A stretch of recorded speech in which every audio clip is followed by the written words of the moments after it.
Bienvenue dans votre émission Apprendre à vivre sur RTV. Vous connaissez, chers téléspectateurs, tout mon intérêt pour la question du couple et qui mieux qu'Alain Héril pour m'accompagner dans cette émission.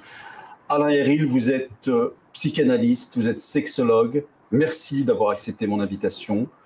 Est-ce que la notion de couple, le couple, est-il en péril aujourd'hui ? Alors, je dirais pas que le couple est en péril en tant que tel. Je joue un peu sur les mots. Je pense qu'il y a un mouvement, qu'il y a un changement, qu'il y a des modifications qui sont en train de se mettre en place. Et avec surtout le fait qu'il y a une multiplicité de modèles de couple à l'heure actuelle qui n'existaient pas autrefois et qui, à l'heure actuelle, mettent à mal effectivement la question du couple dans le sens d'un couple pérenne, d'un couple qui tient, d'un couple romantique, voilà, tous ces éléments-là sont en train d'être bouleversés. Il y a un bouleversement du couple, je dirais les choses comme ça. Ouais. Alors, est-ce que c'est une bonne et une mauvaise chose ? Je ne sais pas, je pense que c'est pas là où ça se situe, mais en tout cas, il y a un questionnement du couple à l'heure actuelle. Et être en couple ensemble maintenant, à notre époque, indéniablement, c'est différent que d'être en couple il y a ne serait-ce que 40 ou 50 ans. Donc il y a quelque chose qui s'est accéléré dans la question du couple, dans les modifications depuis quelques dizaines d'années. Je ne sais pas ce que ça va donner dans les temps à venir, mais indéniablement, la question du couple devient vraiment une question absolument centrale dans notre rapport au bonheur, dans notre rapport à la solitude aussi, dans notre rapport à la famille également. Tous ces éléments-là sont en bouleversement et on ne peut que le constater. Et évidemment, ça fait irruption dans les cabinets des thérapeutes avec des personnes qui sont un peu paumées, qui savent pas où elles en sont, qui savent pas qu'est-ce que c'est qu'être couple, qu'est-ce que c'est qu'être un homme dans le couple, une femme dans le couple. Voilà, il y a quelque chose qui est secoué de manière indéniable à l'heure actuelle et on accompagne ça, on accompagne ces mouvements et ces modifications. Mais j'entends moi que beaucoup de jeunes personnes, et de moins jeunes d'ailleurs, avant même de se mettre en couple, ont une crainte de se mettre en couple, qu'il n'y avait peut-être pas, comme vous disiez, donc il y a 30, 40 ans. Cette peur de l'engagement, c'est quelque chose qu'on entend de plus en plus, et on sent vraiment, que c'est sincère, qu'on voudrait dépasser cette crainte, mais qu'elle est bien ancrée au profond de soi. Comment vous expliquez cette nouvelle crainte de se mettre en couple ? Mais je crois qu'il y a un mot que vous venez de citer qui me paraît être un mot-clé, c'est le mot engagement. Il me semble qu'autrefois, et autrefois c'était il y a quelques décennies, donc c'était ce matin, que lorsqu'on arrivait au couple, c'est comme s'il y avait un aboutissement. Ça y est, on arrive à ça. Alors que maintenant, le couple n'est pas un aboutissement, c'est un commencement. Ce qui a changé aussi dans les couples hétérosexuels notamment, c'est la place des femmes dans la sexualité et la place des femmes aussi dans le couple. Je pense que ça, c'est une grande révolution. Il faut pas oublier que en France, c'est que depuis 1966 que les femmes peuvent ouvrir un compte bancaire sans l'autorisation de leur mari. Oui. Donc ça laisse entendre qu'il y a une possibilité d'autonomie financière et économique des femmes. Oui. Et ça bouleverse complètement le rapport du couple parce que tout d'un coup, il y a quelque chose quand même qui tend vers une égalité de la relation, une équité économique et qui bouleverse aussi qu'est-ce que c'est qu'être en couple ensemble. Mais est-ce que dans nos sociétés qui maintenant sont bien ancrées dans l'économie tertiaire où finalement on a un peu cette illusion de la sécurité, les villes sont bien aménagées, il y a de l'électricité partout, il n'y a plus la nuit en ville. Finalement, et aussi une société qui est celle du tout divertissement. Moi, je me souviens d'une jeune femme qui m'expliquait qu'on ne se marie plus pour s'accomplir, mais pour s'épanouir. Et donc, c'est difficile de s'épanouir tous les jours. Est-ce que finalement, le couple n'est pas aussi perçu comme une espèce de... Alors, vous parliez de début de quelque chose, mais de fin de mon épanouissement personnel que je remettrais en jeu si toutefois, ça marchait que très peu, voire pas du tout, et que je me retrouve embrigadé dans quelque chose, dans une cellule où je pourrais avoir du mal que je pourrais avoir du mal à quitter, parce que ce à quoi je tiens le plus finalement, parce que éduqué à cela, hein, dans cette société du divertissement, dans cette société aussi, je dirais, de la peur d'avoir des responsabilités.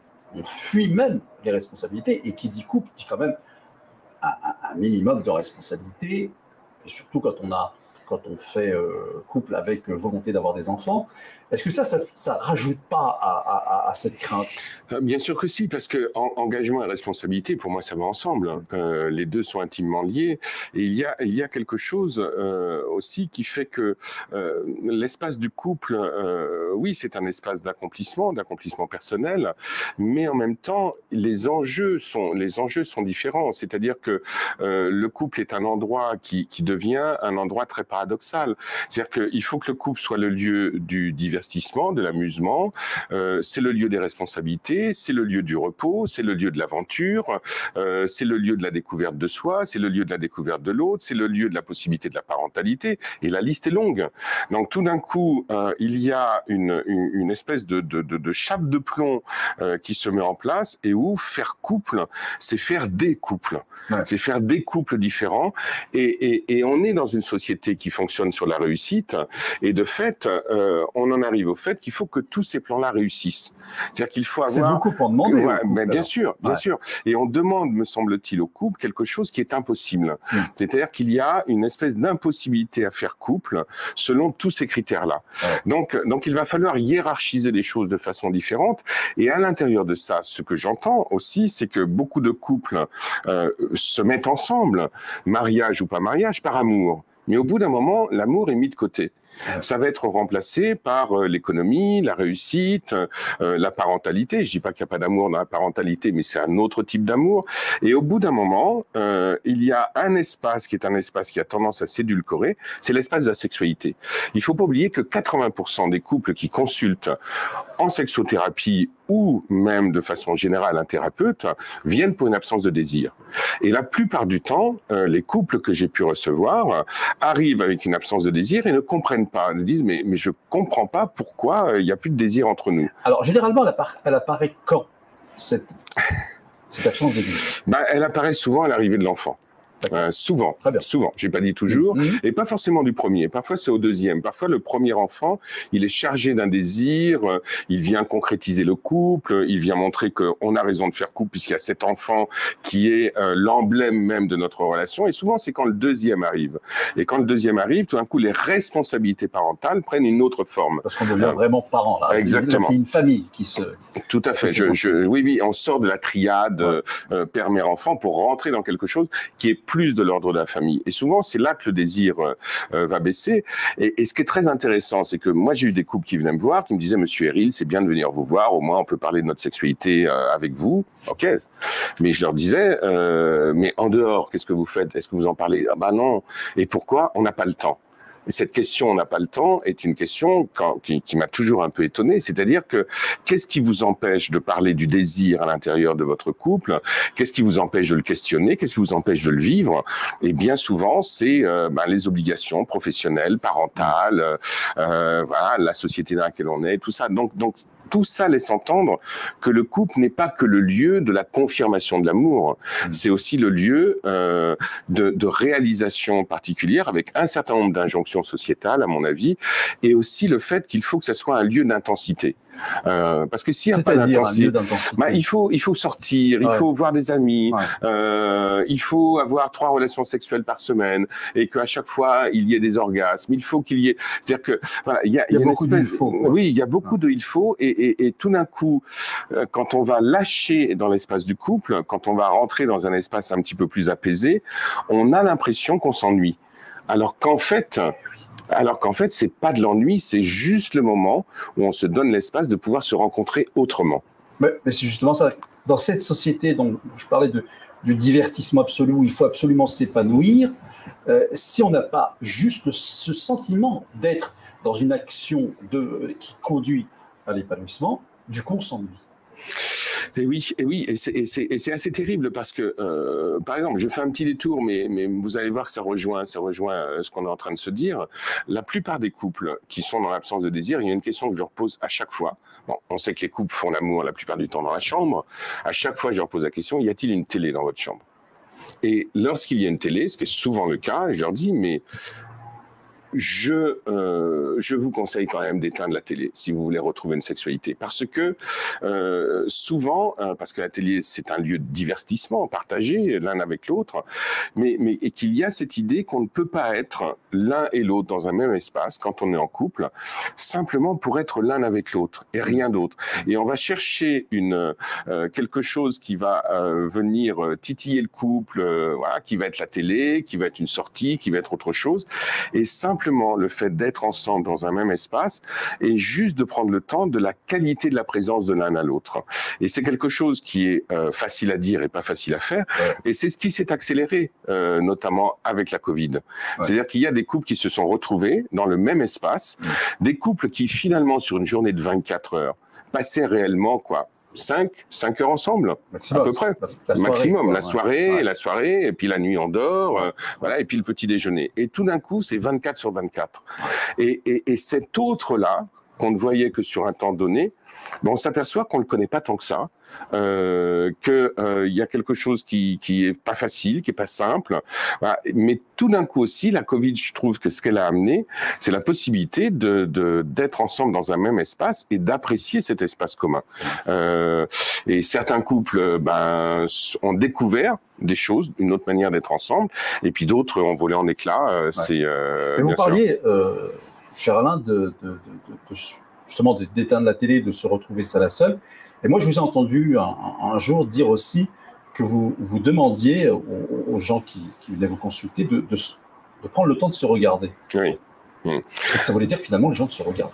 Ah oui, mais moi, ça m'a étonné au début parce que des fois, j'ai des couples, ça fait 10, 15 ans qu'ils sont ensemble et souvent, voilà, ils parlent dans l'espace thérapeutique, c'est normal, ils ont des choses à dire et puis à certains moments, quand il y a trop de paroles, je leur dis, écoutez, je vous propose voilà, juste qu'on prenne un temps de silence et de vous regarder les yeux dans les yeux pendant 3 minutes. Et j'ai des couples qui me disent, mais 3 minutes les yeux dans les yeux, mais vous êtes fous, c'est impossible. Ça fait 15 ans que vous êtes ensemble et se regarder 3 minutes dans les yeux dans les yeux, c'est impossible. Et tout d'un coup, quand je pose cette question-là, le couple se rend compte, ah oui, effectivement. Et dès qu'il joue le jeu, de se regarder les yeux dans les yeux, tout d'un coup, il y a quelque chose qui se passe. Il y a une densité dans la relation, il y a une profondeur, et puis on a tendance à dire que les yeux, c'est le miroir de l'âme, donc il y a quelque chose, je dirais, qui transite d'âme à âme, de l'un à l'autre, et là, il y a une délicatesse, une finesse dans la relation, ne serait-ce que sur ces 3 minutes-là qui se mettent en place. Et j'ai reçu des couples pour qui, à la fin de la thérapie, qui me disaient, mais ce qui a changé pour nous, c'est ces 3 minutes, les yeux dans les yeux que vous nous avez proposés et qu'on refait régulièrement. Et il y a même des couples à qui j'ai dit, OK, il y a des disputes dans le couple, c'est normal, voilà, c'est logique, il y a pas à se dire qu'il faut pas qu'il y ait de nuages dans le couple, bien sûr. Mais je leur dis, quand vous sentez que vous avez un ressentiment contre l'autre, regardez-vous droit dans les yeux, même si c'est de la colère qui passe, voilà, pour juste être dans cet espace-là, pour se dire autre chose que la simple colère, et puis allez-y ensuite. Et ça modifie les choses, ça modifie la parole. Et je trouve que nous sommes dans une société où on ne se regarde plus, mais un vrai regard, l'un par rapport à l'autre, et où en fait le regard est toujours déporté vers l'extérieur, vers la télévision, vers le monde dans lequel on est. C'est bien, évidemment, mais il y a un regard extériorisé qui est privilégié et un regard intériorisé qui est largement mis de côté. Et qu'est-ce qui, dans votre pratique, a le plus changé au cours de ces dernières années? Quelque chose qui vous a vraiment, qui vous semble remarquable, qui a vraiment été un nouvel outil qui vous est apparu ou une nouvelle approche, parce que vous vous êtes dit, tiens, ça, là, c'est étrange, mais en tout cas, je suis obligé de constater que ce qui marchait avant ne marche plus avec les couples d'aujourd'hui, ou ce qui ne marchait pas marche. Il y a 2 choses qui me viennent à travers votre question. La première, qui est une chose qui pour moi est positive, c'est qu'il y a de plus en plus de couples qui se posent des questions philosophiques. par rapport à leur couple. Le sens de la relation, pourquoi on est ensemble, qu'est-ce que ça veut dire qu'être en couple, voilà, toutes ces questions-là qui sont des questions simples à énoncer, mais qui sont beaucoup plus complexes à travailler. Donc là, il y a quelque chose qui s'est modifié, et pas que dans mon cabinet, parce que quand j'interroge mes confrères, mes consoeurs et tout ça, ça ressort. C'est-à-dire qu'il y a une demande de comprendre pourquoi on est l'un avec l'autre, avec l'idée qui est portée par beaucoup de couples qu'on n'est pas ensemble par hasard, qu'il y a quelque chose, non pas forcément quelque chose qui vient de l'au-delà ou autre, mais qu'il y a un lien d'inconscient-inconscient qu'il est important de regarder. Donc ça, c'est une bonne chose, à mon sens. Et ça s'est accéléré avec le temps. En revanche, et c'est presque la polarité inverse, en revanche, il y a de plus en plus de couples qui viennent avec une recherche de mode d'emploi. Qui viennent et qui me disent, voilà, nous, il y a ça qui va pas, voilà, en combien de séances vous nous réglez ça, voilà, et qui pensent que moi, j'ai le mode d'emploi pour eux. Évidemment que je ne l'ai pas. Et donc, qui viennent avec une vision du couple qui est une vision qui est très mécaniste. C'est-à-dire, voilà, c'est pas un peu le consommateur, ça, qui rentre complètement. Dans un centre de... Mais complètement. Voilà. Ce sont des personnes qui sont dans un état de consommation, complètement. Ouais. C'est-à-dire, c'est comme si ils me donnaient leur voiture et qu'ils me disaient, voilà, on vous laisse la voiture, on vient la chercher dans 2 jours, et il y a intérêt à ce qu'elle fonctionne de nouveau. Et évidemment que c'est pas comme ça que ça se passe, parce que ça peut pas être comme ça. Et d'ailleurs, bon, moi j'y ai participé, j'ai écrit des livres sur le couple. Il y en a plein qui existent. Quand on va dans une librairie ou ailleurs, il y a plein de livres sur le couple.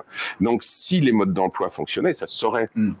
Évidemment, ces livres sont importants, ils amènent une réflexion, bien entendu, sur le couple, mais en même temps, il n'y a pas un mode d'emploi qui serait généraliste. C'est impossible. C'est impossible. Chaque couple est le résultat de 2 inconscients qui se trouvent et qui ont besoin l'un de l'autre. On parlait tout à l'heure de réparation attendue. Enfin, il y a 2 structures psychiques là, qui viennent l'une à l'autre et qui font système. Et aucun système ne ressemble à un autre système. Exactement, exactement. Moi, j'ai une formule par rapport à ça, c'est chaque couple invente le couple. Et donc que par rapport à ça, c'est comment on va aider les couples à singulariser leur relation, même si cette relation elle est à l'intérieur d'un système plus global, sociétal, économique et autres. Mais en même temps, c'est important que le couple trouve la singularité de la relation. Et c'est ça qui va les aider à avancer. Et donc, mais souvent, les couples ils exportent leurs réflexions vers l'extérieur. Comment font les autres?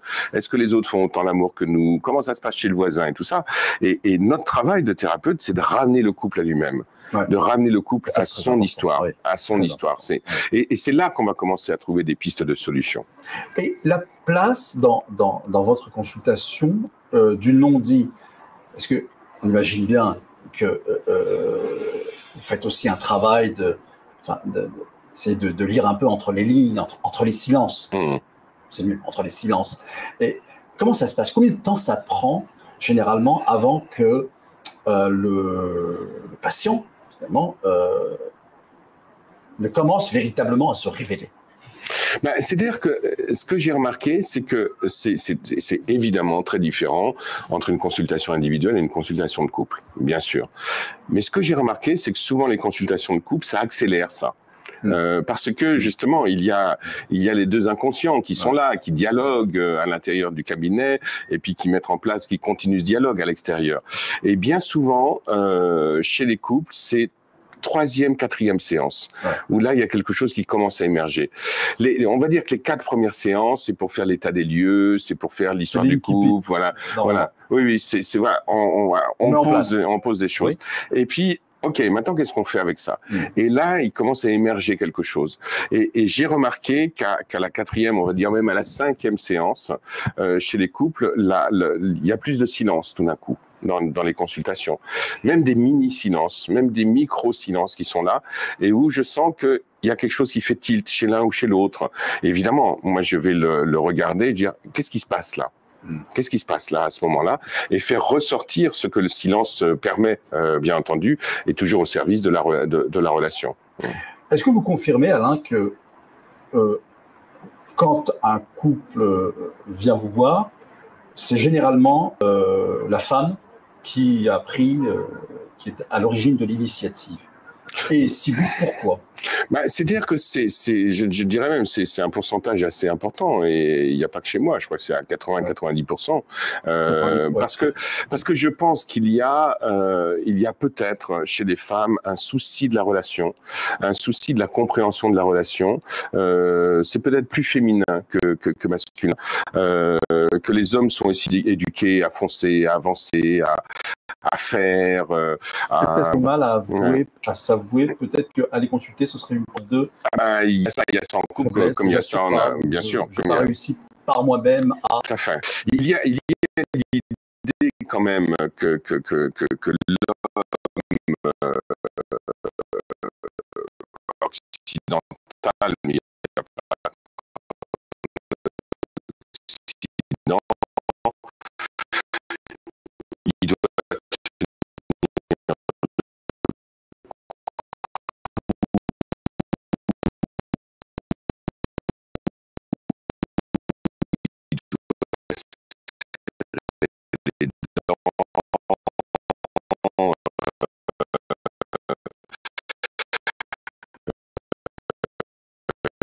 qu'aller voir un thérapeute, c'est un aveu de faiblesse majeure, donc ça va le déviriliser. Voilà. Il y a toutes ces idées qui sont dans l'inconscient collectif masculin et qu'on ne retrouve pas chez les femmes, ce qui fait que les femmes, souvent, amènent leur compagnon en thérapie. Et d'ailleurs, en thérapie de couple, c'est là, c'est parfois j'ai une fille pas mythique, il est fou Dieu, c'est non, bien bien entendu. Ça aussi, c'est comme si le premier celui qui est à l'initiative de, il faut qu'on ait forcément, peut guillemets accuser l'autre de tous les dysfonctionnements, et puis vous avez l'autre qui se retrouve en état d'accuser. Et que ça augmente le souci de l'intégrer justement dans l'espace thérapeutique. Comment vous faites à ce moment-là pour lui dire, vous pouvez aussi vous exprimer, enfin on attend justement que vous soyez un allié de la résolution du problème. Oui, mais j'aime beaucoup votre terme d'allié de la résolution, parce que c'est de ça dont il est question. Et oui, j'ai eu beaucoup de situations où celui dont c'était la faute se retrouvait sur le banc des accusés. Et avec l'autre qui l'accusait, qui me prenait à partie, comme si j'étais le juge et qu'il fallait effectivement... Donc là, on fait des séances de thérapie à charge. Ouais. Et c'est important de sortir de ce système-là. Mais il y a quelque chose d'autre aussi que j'ai pu rencontrer. C'est par exemple, dans l'absence de désir, une femme qui n'a plus de désir sexuel, l'homme qui continue à en avoir, et l'homme qui dit à sa compagne, écoute, ça serait bien que tu consultes. Ok, je veux bien consulter, mais tu viens avec moi. Donc lui, il arrive, et lui, il n'a pas de problème.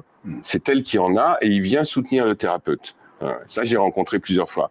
Et donc, c'est de remettre la problématique du désir dans le couple et dans la relation, et dire, oui, c'est votre femme qui n'a pas de désir, mais ça raconte quelque chose de votre relation. Donc, on va regarder la relation ensemble, et dans la relation, vous êtes quand même une partie prenante.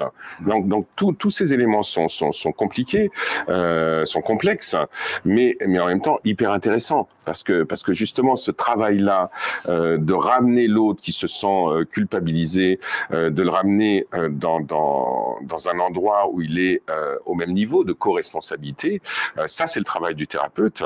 Et parfois ça se dit aussi simplement que ça, de dire non, vous n'êtes pas coupable, il y a une co-responsabilité. Et parfois la personne qui vient et qui porte la plainte, le terme de co-responsabilité, elle n'est pas trop d'accord avec, en se disant mais non, c'est moi qui souffre et c'est lui qui me fait souffrir. Non, c'est la relation qui souffre. Et donc la relation, elle est composée avec vous deux. Donc, on va regarder la co-responsabilité relationnelle qui amène une souffrance dans votre couple, même si cette souffrance est portée par l'un plus que l'autre. Et ça, c'est quelque chose qui prend un petit peu de temps, qui n'est pas simple, mais si on ne passe pas par là, la thérapie de couple va être très difficile. Et ça montre bien que l'un des enjeux de notre temps, à une époque où on ne parle que de communication. La communication au sein du couple, elle est criante d'absence. Oui et non. Oui et non, parce que le silence, c'est encore de la communication. Et souvent, j'ai eu des couples qui venaient me voir en me disant, on ne sait pas communiquer ensemble, on ne communique pas ensemble. Et moi, de leur dire, si vous communiquez ensemble, mais vous communiquez mal. Donc, on va regarder ensemble sur qu'est-ce que ce serait une bonne communication entre vous. Mais il me semble qu'il y a quelque chose qui est plus insidieux que ça, c'est que souvent, on confond partage d'informations et communication. Ouais. C'est-à-dire que quand vous dites à votre compagnon ou à votre compagne, voilà, je finis à telle heure, je rentre à telle heure, je passerai faire les courses et ceci, c'est pas de la communication, c'est de l'information. Ouais. Et dès qu'il y a communication, il y a le partage émotionnel. Et je pense que c'est ça qui est difficile chez beaucoup de couples, c'est d'arriver à partager les émotions, ne serait-ce que de les dire, que de les exprimer. Et c'est là où il y a peut-être une différence entre les hommes et les femmes, parce que souvent il peut y avoir un trop-plein émotionnel chez les femmes qui se dit, et en revanche, une hypo-émotion chez l'homme qui fait que lui, il va garder à l'intérieur. Donc, d'un côté, on a quelque chose qui se dit trop à un endroit et qui se dit pas assez à l'autre endroit, voire qui se dit pas du tout. Donc, c'est comment on va faire en sorte que ces deux éléments-là émergent de manière à peu près équitable. Mais la question de la communication, elle est centrale. Bien entendu, mais beaucoup de couples confondent communication et information, et c'est pour ça que souvent c'est intéressant pour les couples d'avoir des espaces de communication, des moments où on se dit, on se voit ensemble, juste pour dire comment on est dans la relation, comment on va, voilà, pour faire des petits points. Bien entendu, c'est des choses très simples qui fonctionnent assez bien. C'est pareil avec la sexualité. Beaucoup de couples ont une vie sexuelle, bien entendu, mais n'en parlent pas. Comme si on ne parlait de sexualité que quand la sexualité allait mal. Mais c'est important de parler de sexualité quand elle va bien aussi. De se dire l'un à l'autre comment ça va bien. Comment c'est intéressant d'être avec l'autre, comment la relation sexuelle d'hier, elle a fait du bien, qu'elle était intéressante, qu'elle était surprenante et tout ça. C'est important de dire ce qui va bien, parce que sinon, ça veut dire que la communication n'existe qu'au moment où le couple est en train de s'effondrer. Et c'est pas juste, parce que justement, si ça ne communique que quand ça s'effondre, bah, c'est à ce moment-là qu'ils viennent dans nos cabinets, bien entendu, mais en même temps, il va falloir recomposer les choses, les remettre en place pour faire en sorte qu'une vraie communication où chacun dit je à l'autre soit établie, et là encore, ça prend un petit peu de temps. Le secret du couple qui dure, moi j'ai souvent tendance à mettre en avant cette image du tabouret à 5 pieds, avec le premier pied des relations sexuelles régulières, le deuxième pied, avoir un temps pour se parler, vous le disiez à l'instant, avec un troisième pied où où il est très intéressant d'avoir au moins une activité ensemble, quelque chose qu'on aime vraiment faire ensemble. J'aime faire des randonnées avec toi, c'est avec toi que j'aime faire des randonnées, c'est avec toi que j'aime aller au cinéma, c'est avec toi que j'aime visiter les musées, enfin une activité ensemble. Et puis il y a un pied qui est aussi celui d'être prêt à la désillusion et savoir s'y adapter. Et j'ai l'impression que dans nos sociétés, c'est peut-être le plus difficile, puisqu'on en revient à cette volonté absolue d'être constamment dans le nouveau, dans le surprenant, dans l'épanouissement. Et donc, l'acceptation de la désillusion par rapport à ce qu'on se faisait comme idée sur l'autre, ça va à contre-courant de notre aspiration. Est-ce que ça, c'est pas aussi l'une des raisons pour lesquelles on vient, même si c'est pas forcément ça qui est dit, mais pour lesquelles le couple va mal? Oui, complètement. Je suis tout à fait en accord avec ces idées, avec ces différents pieds, effectivement, parce que c'est comme s'il y avait l'illusion qu'à partir du moment où on fait couple avec cette personne-là, qu'on va être dans une lune de miel perpétuelle. Et quand cette lune de miel cesse, et je pense qu'elle cesse naturellement à un moment donné, c'est la même chose avec le désir sexuel. Au début, on n'a qu'une seule envie, c'est d'être avec cette personne-là, voilà. Et à un moment donné, le désir, il va redescendre. Il fluctue normalement, le désir. Et quand on est dans ce creux du couple, c'est à ce moment-là, à mon avis, c'est à ce moment-là que le couple commence. C'est à ce moment-là qu'on fait couple. C'est quand on fait couple, quand on traverse les épreuves ensemble, quand on traverse les incompréhensions. Voilà, c'est-à-dire qu'à un moment donné, il y a quelque chose de la réalité de l'autre qui émerge. Parce qu'on était avant dans une espèce d'illusion ou d'idéalisation de l'autre ou d'idéalisation de la relation, on s'aperçoit que finalement, l'autre, il a des défauts, que l'autre, il n'est pas conforme à ce qu'on attendait. Et dans ce moment-là, il y a un passage critique. Ouais. Mais ce passage critique, il est extrêmement intéressant parce que c'est là que le couple se construit. C'est dans la traversée de ce passage-là que le couple se construit. C'est ce que vous disiez de manière très intéressante. Alors vous disiez, c'est facile d'aimer l'autre pour ses qualités. Oui, et c'est beaucoup plus difficile d'aimer l'autre pour ses défauts. Parce qu'à partir du moment où on accepte les défauts de l'autre, ça ne veut pas dire que les défauts vont s'enquister et qu'ils vont rester. Les défauts, ça se travaille toujours. Mais j'aurais tendance à dire les qualités aussi, ça se travaille. Et donc, par rapport à ça, cet autre-là qui n'est pas celui que j'attendais, celui que je rêvais, dont je rêvais, cet autre-là qui est en train d'émerger, ça donne du relief à l'autre, donc du relief à la relation. Et mais pour que ça se traverse, il n'y a pas de mystère, il faut en parler. C'est intéressant aussi vous savez, les défauts de l'autre. Moi, j'ai en souvenir Rumi, Jalaluddin Rumi. Le derviche, qui nous dit que l'homme est le miroir de l'homme, que donc si je suis capable de voir les défauts chez l'autre, c'est que peut-être ils sont aussi en moi, et que c'est aussi ça qui me dérange, c'est que l'autre me renvoie à mes propres, Bien sûr. À mes propres défauts. Bien sûr, parce que souvent dans le couple, on veut que l'autre nous magnifie, que parce que je suis avec cette personne-là, forcément, je suis le plus beau, la plus belle. Il y a une espèce de fonction narcissique du couple au début, et où on se dit, vous avez vu avec qui je suis, c'est quand même moi qui l'ai, c'est personne d'autre. Voilà, donc il y a un côté presque festival de Cannes où voilà, on monte les marches, voilà, très glorieux d'avoir acquis cette personne-là, le tapis rouge, les flashs des journalistes, et puis il y a un moment donné où tout d'un coup ça va basculer dans autre chose. Et dans ce moment-là, oui, l'autre devient un miroir de soi-même, mais un miroir aussi qui montre des aspects qui sont pas forcément les plus narcissisants, qui sont les aspects qui nous amènent à nous considérer, à travailler sur nous. C'est-à-dire que c'est un merveilleux creuset thérapeutique, le couple, mais ce n'est pas une thérapie. C'est-à-dire que l'autre n'est pas notre thérapeute, bien entendu, mais le couple a des effets thérapeutiques. Et ce que je trouve intéressant, c'est que quand on est en couple, c'est que ces effets thérapeutiques, ensuite, qu'on aille les travailler soi-même, parce que ça va révéler des ombres, ça va révéler un certain nombre de choses qu'il est nécessaire, et là j'emploie de nouveau le mot traverser, qu'il faut traverser, qu'on traverse avec l'autre, mais qu'on traverse aussi avec soi-même. Et il y a un élément qui est très, très important par rapport à ces piliers dont vous parliez tout à l'heure, c'est que je crois aussi que le couple se nourrit de l'extérieur du couple. C'est-à-dire que bien sûr que c'est intéressant d'aller voir une exposition à deux. Évidemment, moi j'adore les expositions, j'adore les partager avec quelqu'un.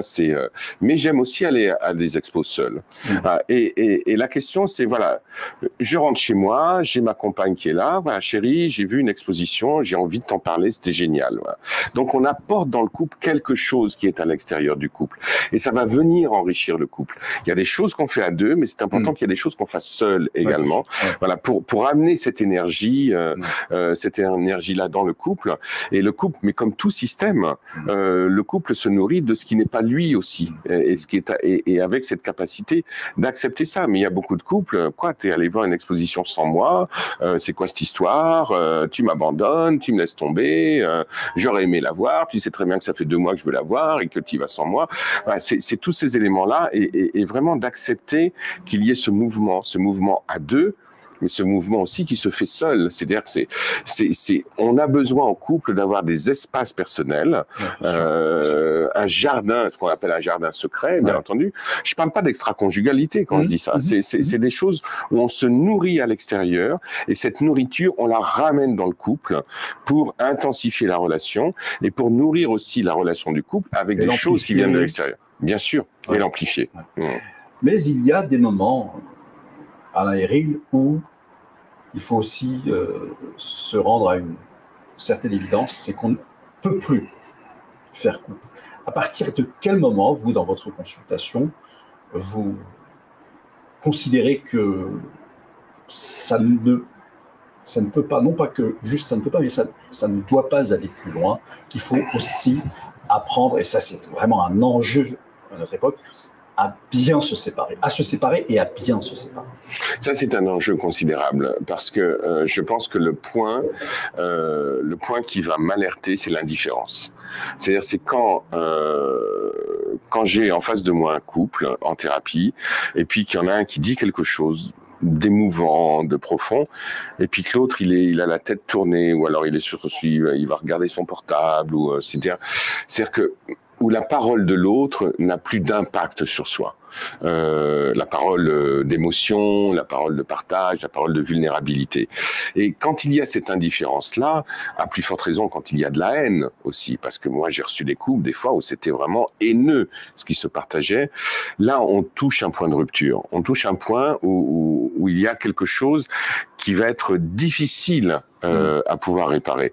Et ça m'est arrivé de dire à des couples, de dire écoutez, là, je suis en train de faire un constat en vous écoutant qu'il y a peu de choses en commun, est-ce qu'il n'y a pas un amour qui est en train de se perdre ou qui n'existe plus, c'est-à-dire de faire le constat de ça. Et quand on fait le constat qu'on est arrivé au bout du couple parce que l'indifférence a remplacé la qualité relationnelle et que l'indifférence a remplacé la curiosité de l'autre. Parce que je pense qu'un couple peut continuer quand on reste encore curieux de l'autre. Mais quand il n'y a plus cette curiosité, quand l'autre est devenu l'équivalent d'une chaise ou d'un bol, et j'exagère à peine quand je dis ça, à ce moment-là, oui, il y a un constat à faire.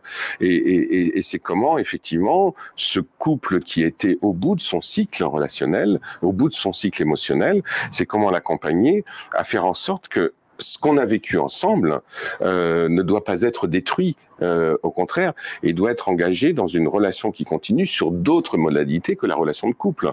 Et j'ai accompagné plusieurs couples à se séparer, et c'est un travail thérapeutique extrêmement intéressant, extrêmement passionnant, parce que tout d'un coup, l'amour est remplacé par de l'amitié, par une amitié un peu particulière, parce que cette amitié est teintée du passé, teintée des souvenirs, et puis parfois cette amitié, elle est teintée aussi de parentalité, parce qu'il y a des couples qui se séparent, ils ont des enfants ensemble. Donc c'est comment on en arrive à une maturité relationnelle qui laisse entendre, ok, je t'ai aimé, tu m'as aimé, on a vécu des choses extraordinaires ensemble, et maintenant c'est fini, mais au nom de cette relation, de la qualité de cette relation, on va continuer différemment ensemble. Et il y a des couples qui ont besoin de continuer ensemble parce qu'ils travaillent ensemble, parce qu'ils sont parents ensemble, ou tout simplement parce que ils ont un respect de la relation passée. Mais est-ce que généralement, c'est pas... D'ailleurs, j'avais oublié un pied. J'avais dit qu'il y avait 5 pieds. Vous me rappelez lequel? C'est celui d'avoir de l'admiration pour l'autre. Vous parliez de curiosité, la curiosité de l'autre. Bien sûr. Mais parce que moi, j'entends souvent que finalement, quand on divorce, ça se passe très mal ou... Non, ça se passe mal ou très mal. C'est vraiment... Ça montre bien ici que cette école de l'apprentissage à bien se séparer, c'est là aussi quelque chose de tout à fait nouveau.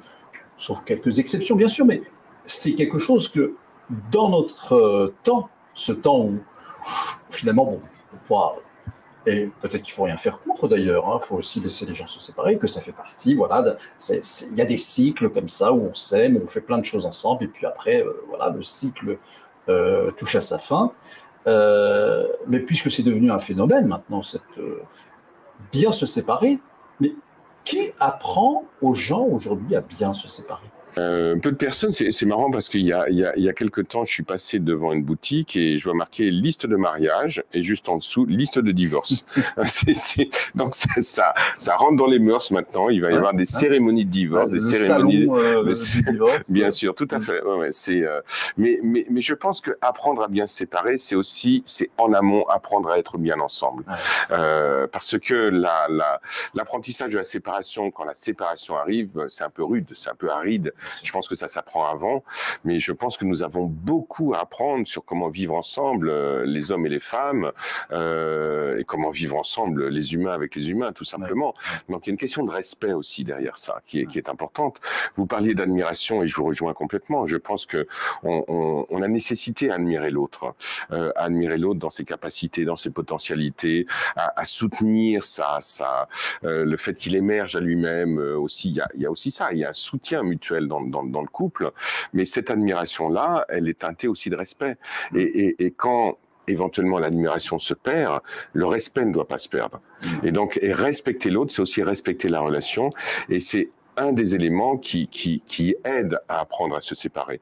Et c'est pas simple parce qu'on n'est pas habitué à ça, et on a tellement d'images cinématographiques, éducationnelles sur se séparer, c'est forcément mauvais, c'est forcément violent, qu'il va falloir déconstruire ça pour laisser entendre que se séparer, oui, c'est la fin de la relation, mais que la fin de la relation, c'est pas la fin de la vie, c'est pas la fin de l'histoire. Et puis il faut remettre ça aussi dans le contexte actuel. C'est qu'à l'heure actuelle, il y a l'augmentation de la durée de la vie, et de la durée de la vie en bonne santé. Ouais. Et maintenant, à 60 ans, on peut reprendre une autre vie amoureuse. C'était pas le cas il y a un siècle et demi, et c'est important de souligner ça. Et donc on va aussi sans aucun doute vers des histoires où beaucoup de personnes auront eu 2-3 grandes histoires d'amour dans leur vie, avec 2-3 grandes histoires de rupture. Voilà, ça fait partie aussi du mouvement dans lequel on est, et d'accepter cette multiplicité-là, et de pouvoir avancer sur ces terrains avec le plus de tranquillité possible, bien entendu. Mais ça passe par le respect de l'autre, ça passe par le respect de soi également, et puis ça passe aussi par le fait d'apprendre à perdre également. D'apprendre à perdre, que l'autre qui s'en va, c'est pas forcément un abandon, une blessure narcissique majeure, c'est aussi parce qu'il y a une logique de la relation qui commence à se perdre aussi. Donc il y a beaucoup de travail à faire là-dessus, sur comment être ensemble, comment ne plus être ensemble, comment continuer à être ensemble. Mais je pense qu'on est à l'orée d'une réflexion sur le couple, et d'une réflexion qui s'inscrive dans l'accompagnement thérapeutique. Alain Héril, merci beaucoup pour toutes ces notions, ces éclaircissements sur la question du couple. Vous avez raison, on n'a pas fini d'en parler, de découvrir plein de choses, et de s'intéresser finalement à cette cellule si ancienne, mais qui n'a pas fini son évolution. Une cellule bien vivante. Eh bien écoutez, il ne reste plus qu'à vous dire au revoir, et à bientôt pour un nouveau numéro d'Apprendre à vivre sur RTL.